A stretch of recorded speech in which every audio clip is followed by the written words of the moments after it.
The Carolina Panthers are headed up to New England for day one of joint practices. Going to have one on Tuesday, another on Wednesday, then the preseason game on Friday night. And Bill Belichick says that him and Matt Rhule are both football guys, and that's something they have in common. They love football. And we'll talk about Carolina Panthers football right here on Locked On Panthers.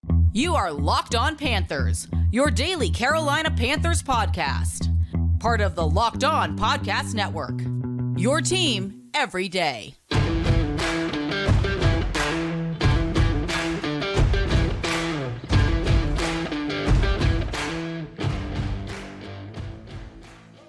Welcome into another edition of the Locked On Panthers podcast, a part of the Locked On Podcast Network. I'm your host, as always, Julian Council, talking Carolina Panthers with you every Monday, Tuesday, Wednesday, Thursday, and Friday. Your team every day. That's our motto here at the Locked On Podcast Network. Make sure to watch this show and subscribe to the show over on our Locked On Panthers YouTube channel. You can also check us out wherever you get your podcasts, whether it be Apple Podcasts, Spotify, and all the other places where you can listen to this show and all your favorite shows across the Locked On Podcast Network. Just make sure to rate, review, and subscribe so you don't miss a single episode of Locked On Panthers. And be sure to follow me on Twitter at Julian Council, where every single Friday here on the show, I answer your weekly Friday mailbag questions. To participate, either at me or DM me on Twitter at Julian Council, and I'll answer your questions this upcoming Friday for the weekly Friday mailbag on Locked On Panthers. It's been, in a way, a bit since I've talked to you all. I talked to you on Saturday. That was Monday's episode. Hopefully no one was upset about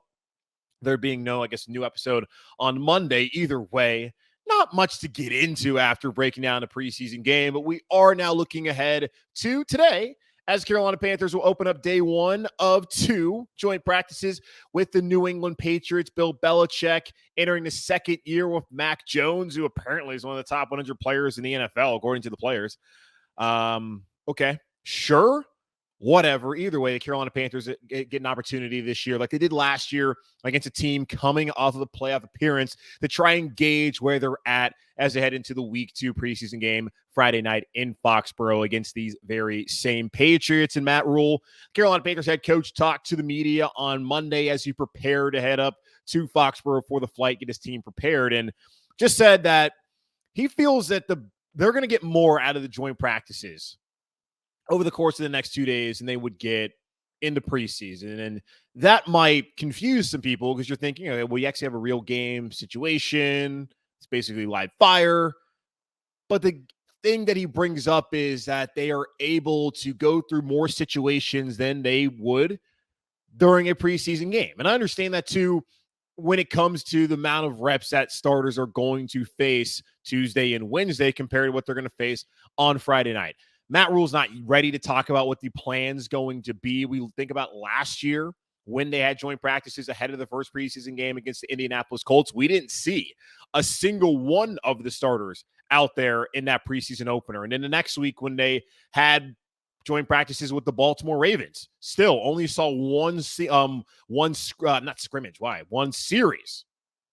from the ones, both offensively and defensively. And I would not necessarily be all that surprised if that is the case. Now, the one thing that we're sitting here wondering is if the quarterback competition is going to end this week. I do think that we'll finally get some real clarity from Matt Rhule as far as he's going to be willing to tell us what direction things are headed in. If you have watched the Carolina Panthers on Saturday, where I don't know how much you could really take away from the 12 snaps Baker played compared to the 6 snaps that Sam played, there was good from both of them. Sam Darnold, especially when it came to capitalizing in the red zone. I looked at the numbers as I was going full nerd mode and was looking to see what Sam did when against short fields again last year.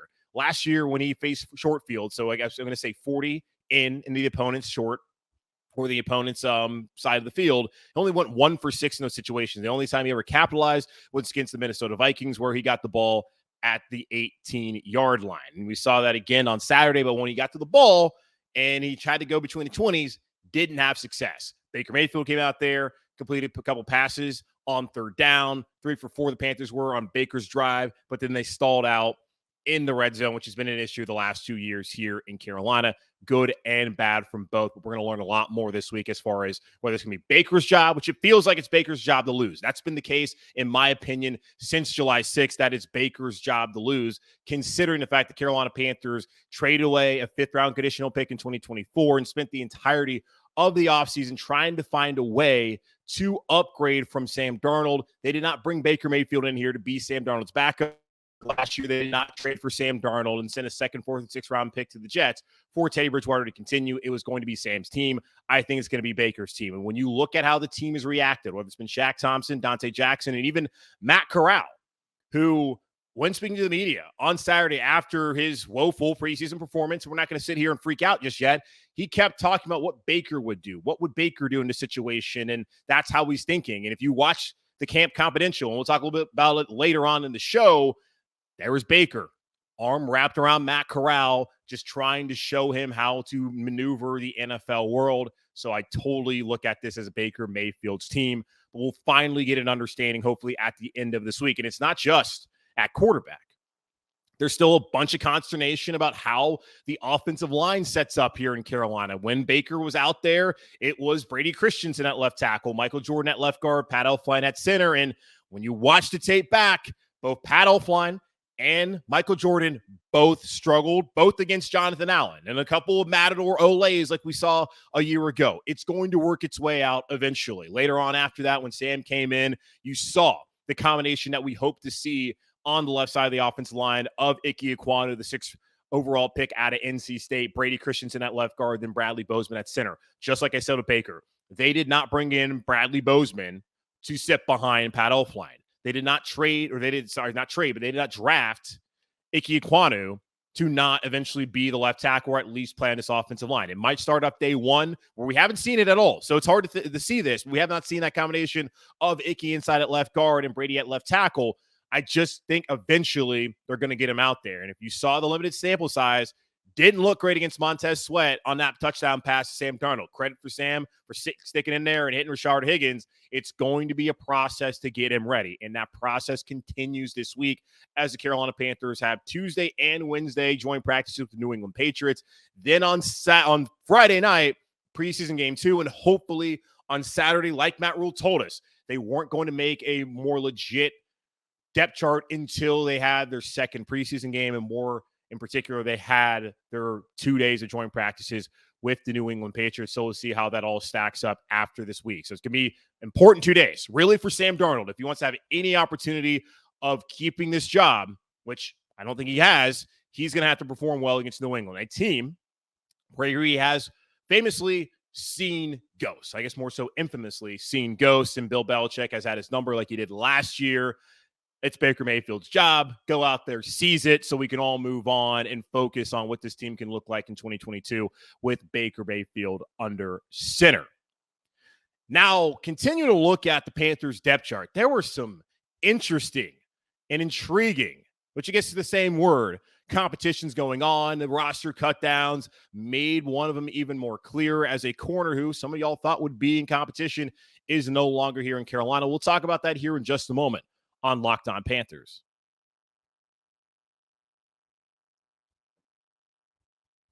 Our next partner has a product I use literally every day. I started taking AG1, well, because one day I walked to my house and it was on my footstep, and I found that actually this is actually pretty good for you. And anytime there's something good for you, I'm going to go out there and try it. So what's in this stuff? With one delicious scoop of AG1, you're absorbing 75 high-quality vitamins, minerals, whole food source superfoods, probiotics, and adaptogens to help you start your day right. This special blend of ingredients supports your gut health, your nervous system, your immune system, your energy, recovery, focus, and aging, all those things.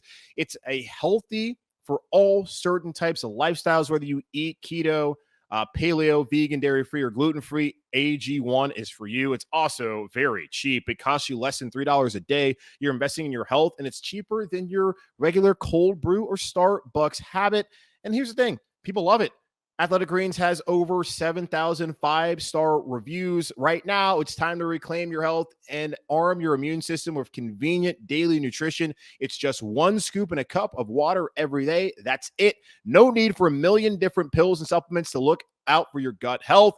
To make it easy, Athletic Greens is going to give you a free 1-year supply of immune-supporting vitamin D and 5 free travel packs with your first purchase. All you have to do is visit athleticgreens.com/NFL Network. Again, that's athleticgreens.com/NFL Network to take ownership over your health and pick up the ultimate daily nutritional insurance today. The Carolina Panthers had until Tuesday at 4 p.m. to get from 90 to 85 players. And following the first preseason game against Washington on Saturday, Carolina decided, let's not waste any time. Let's go ahead and get rid of some guys that we no longer need here in Carolina. The Panthers decided that they were going to cut running back Darius Bradwell, tight end Nate Becker, linebacker Kamal Martin, offensive guard Wyatt Miller. And you might remember him because he was out there playing tackle and trying to protect Matt Corral.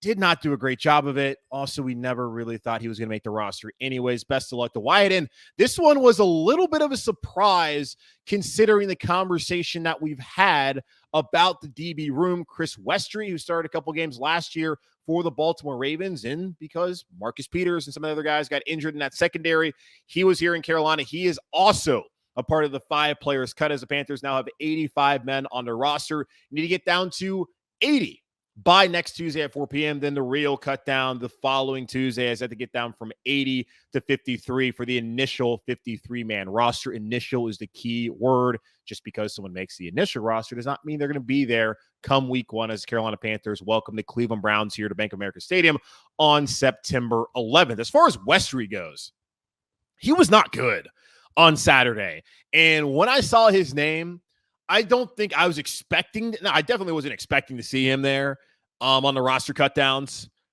but it did not surprise me when I evaluated how he played. He was getting cooked. In the second team defense and the third team, Matt Rhule spoke about this on Monday. It seemed like they got tired. They had to play the majority of the game. They haven't played a ton of reps during training camp, so it's hard to think that they're going to be ready to be in game shape. Either way, they kind of struggle. There were players like Corey Littleton, who stood in the first team, at CJ Henderson, who's going to be one of the top 3 corners anyway. He started in place of JC Horn. You lost some of that depth to the first team that would have been out there, and that second team unit really struggled. The only time that the Washington offensive Carson Wentz scored was on that long drive against the 2. So congratulations to Carson Wentz in the first team offense there with the Washington Commanders. You scored against the Carolina Panthers second team defense that got worn down and didn't have some of the key pieces that will be in that 2 deep moving forward to the rest of the season. But Chris Westry didn't play well. He's now gone. And that further highlights just how difficult it's going to be to make this roster. And I've talked about depth multiple times so far on this podcast, as that is something that stands out the most to me. And the reason the Carolina Panthers, I think, are going to take the next step this upcoming season is because of where the roster is top to bottom. Back in 2020, when they basically broke it down to the studs, that was not the case. Last year, even still, as they brought in more talent, there wasn't that much competition. Look no further than the offensive line and how it's situated a year ago, where Cam Irving and Pat Elflein were dependent upon. And now this season, they're likely not going to be starters. Hopefully, fingers crossed. Irving definitely not. Elflein in due time will not be. And they'll be solid backup options. That is the case here in Carolina, and that is why I'm fairly bullish on this team. And I was filling in on WFNZ on Monday with Jeff Rickard, who's the head man over there, just filling in. Maybe something might come down the road. We'll see. But I was just talking about how that's why I was really excited about this team potentially being a 10-7 team, is because of where the roster is. And the last couple of years, the Baltimore Ravens have lost no preseason games. I think in due part, that's a lot of luck. It also speaks to where the team is roster-wise and the depth of talent that they have. And the Carolina Panthers are starting to get that point. I think they might be there, but we'll see as the NFL season wears on. It's still difficult as I look at the fringe of the roster. And I know we're getting in the weeds here, but that's what we get to do here on the podcast, is I got to talk Panthers every day of the week, got to find some topics and things to talk about. And with Westry gone, I'm still trying to wrap my head around who are going to be the 9 DBs if, in fact, they do take 9 DBs. In the cornerback room, Dante, CJ, And JC, obviously, I still believe Keith Taylor, who should be back this week, and it's important that he is so that he can maintain his job. The Panthers liked him, especially towards the end of last season when he had to step in and be a starter with JC out for the season. Same thing with Dante and Stephon Gilmore, and he acquitted himself quite well. The injuries have not helped him so far during training camp. I still think he's in a good spot, but it has allowed players like Stan Thomas Oliver, who's been on the roster the last 2 years and has been a special teams ace, to have an opportunity to show that maybe they could be the person to fill in that situation. Duke Dawson had the interception thanks to Amari Barno's pressure on Taylor Heineke. Maybe that helps him get closer to the roster bubble and maybe on the right side. I've also looked at Miles Hartsfield as someone who can play both safety and corner, particularly in the nickel, or at least in the slot, that he can be someone who, again, makes this roster. He's been dependent upon the last 2 seasons as a UDFA. But maybe the Carolina Panthers have gotten so good in the cornerback room that they don't need Miles Hartsfield, that they would rather lean on someone special teams wise. In corner and wide receiver in particular, that's where jobs are going to be won. At the safety room, or in the safety room rather, Jeremy Chin, Xavier Woods, who I thought looked pretty good in the limited sample size that we saw of him on Saturday, those guys are going to start. I think Sean Chandler's going to be in a roster again, and then Justin Burris, been your starter the last 2 years. Wouldn't make a ton of sense to bring him back than to cut him. He seems to be fine being in a secondary role, and if he can come back and be a starter, if JC or if Jeremy Chin goes down, God forbid, I guess you can call him JC if you want to, or if Xavier Woods goes down, he can slot in right there and he can play that position. It's good to have that kind of quality depth where someone who was a starter a year ago, like on the offensive line, and Burris wasn't a bad player, but who was a starter a year ago, though, you can have someone come in Woods who can be more reliant and can be a better player for you. That only makes your overall unit better. There's players like Sam Franklin and Kenny Robinson Jr. who are also going to be trying to make the roster. When it comes to special teams, especially in the DB unit, Stan Thomas Oliver has been a special teams ace. They like what Sam Franklin can bring to special teams. It's just hard as I look at it right now to think that all of those guys are going to be able to make the roster. They can only keep so many. You have your top 3 in the cornerback room, in JC, CJ, and Dante, and you have, of course, your 2 starting safeties, and I think probably your top 3 with Burris being a backup, and then with Jeremy Chin and Xavier Woods. It's then trying to figure out who the next 3 are going to be aside from those players I just named there. And special teams is going to be huge in that part. And I look at wide receiver too. Shi Smith, going into this weekend, I would have said he's not going to make the roster. They brought in Andre Roberts to be a kick returner. Matt Rhule says that he wants to get Andre Roberts more of an opportunity to be able to field some kicks. Steve Smith, who spent time as a punt returner, did have some criticism of Andre Roberts on the lone punt return where he let it to drop, where he thinks that he should have been able to catch that.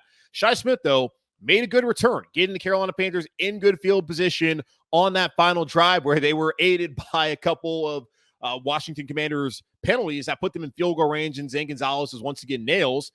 Roberts is 34, and I don't think he's going to add anything to the offense as far as a wide receiver. Shi Smith was clutch on third downs when Baker was facing pressure because the 2 men in front of him, Pat Elflein and Michael Jordan, surprise, surprise, could not block their man. He stood in there, hit Shi underneath crossing route, hit him on a slant. The next third down, there might be a connection there. If Shi Smith can make this roster, not only because he can help you on third downs, but can be a added bonus as a returner, I think that makes way more sense than bringing in an older player in Andre Roberts who you didn't spend that much money on. All I know, a former All-Pro, but if Shi can give you that return ability and also be a plus on offense, which I don't see Roberts being, wouldn't you want to go with that player, especially someone who you drafted a year ago? And he still has legal issues. We haven't really heard much about that in the update. As far as those drug and gun charges he faced back in York County down south, or Union County rather, down South Carolina. We'll see how that all pans out. Brandon Zylstra is another player too who has made the roster the last couple of years because of how well he's played on special teams. Didn't do anything offensively on Saturday. The one time that I think he was targeted, Baker and him weren't on the same page typically. As Steve Smith said on the broadcast, that goes to the receiver who was on the wrong page of the quarterback. Not quite sure that's the case. As Baker, again, I'm not saying it's not the case.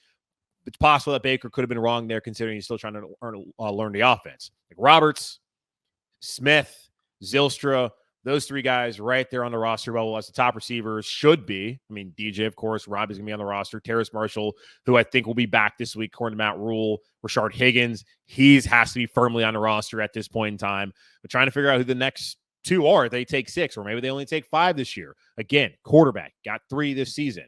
That's going to take away from one of the position groups. Might it be wide receiver? Could it be DB? Hard to think it's going to be DB. We'll see how it plays out, as it's not just an important week to figure out whether it's going to be Baker or Sam, or whether it's going to be Icky, Brady, and Bradley on the offensive line. It's also an important week for these guys to be able to differentiate themselves and separate and show that they should be on this roster heading to the dress rehearsal 3rd preseason game against Buffalo at home next Friday night. The Carolina Panthers digital team did it once again. Camp Confidential came out on Monday, and I guess I have a few thoughts. Not really. Honestly, I fell asleep during the episode, but we'll talk about it anyway here on Locked On Panthers.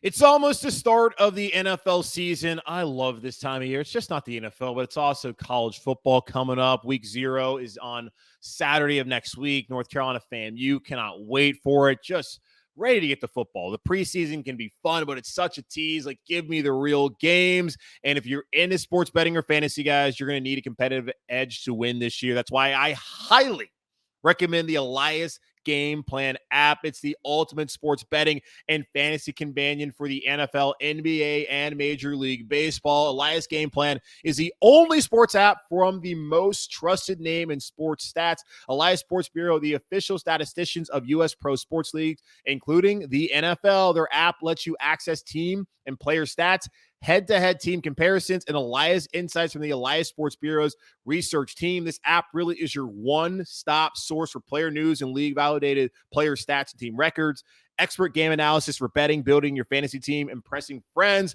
Perfect for the preseason. You get player previews to help you draft a winning fantasy team, and team previews so you know what to expect as a regular season kicks off. Take my advice.